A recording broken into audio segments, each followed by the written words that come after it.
I want to talk to you about that. These are viable fetuses. These are fetuses in the 7th, 8th, 9th month of gestation. Yeah. What type of awareness brain function are we talking about? Well, they're viable in the sense that these are the very kinds of little babies that are being taken care of in ICUs all around our country. So they have the capacity to hear, to see, to feel pain.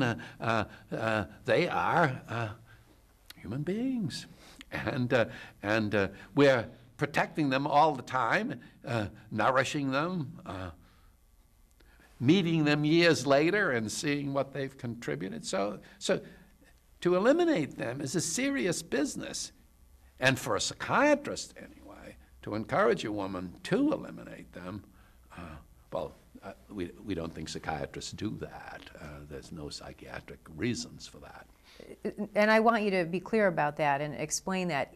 Is abortion used to treat any type of a psychological condition? No. There's no psychological condition for which abortion is the cure.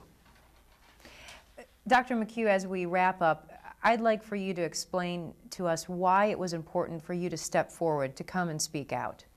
Well, first of all, I was asked to look at these records by a state official, a distinguished state in our country. But as well, I was struck by the fact that psychiatry was again being drawn in to this situation and being asked to be the justifier of this procedure, these abortions.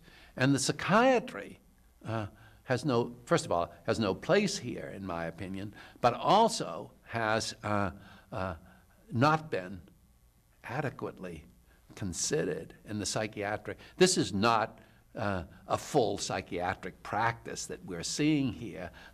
Rather, psychiatric terms are being employed to justify a procedure.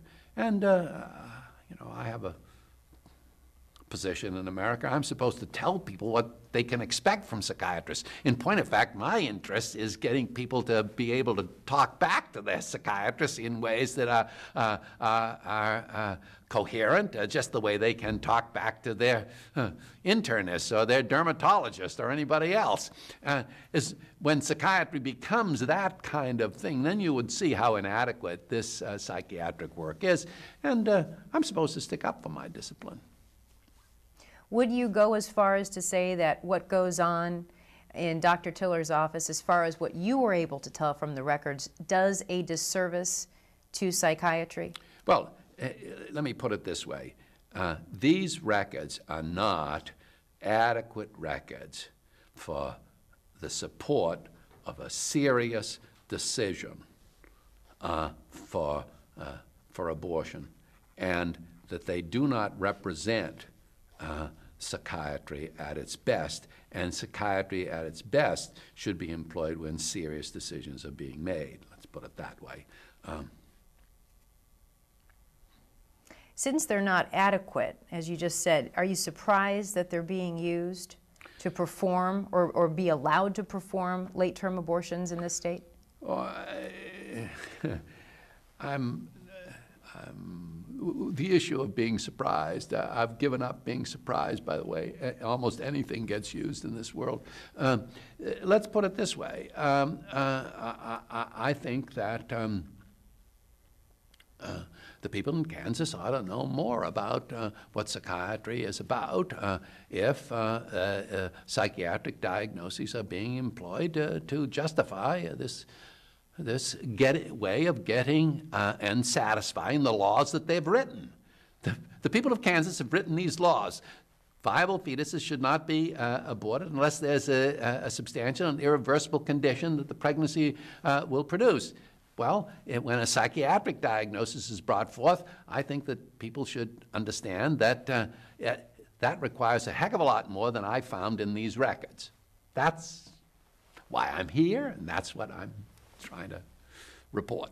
So, Dr. Mchugh, just to review and go back a bit, you started reviewing these records back in November of 2006, and you were hired by the former Attorney General Phil Kline.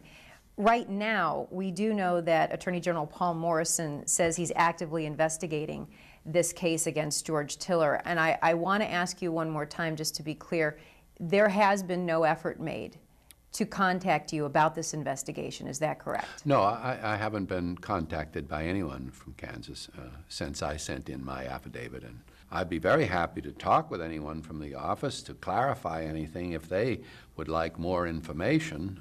I'm available. But I think that I've expressed my opinions as best I could, and would like to know if it was found adequate or not. All right. Dr. Paul Mchugh, we appreciate your time. Thanks for being with us today. Thank you very much, Megan. Mm-hmm.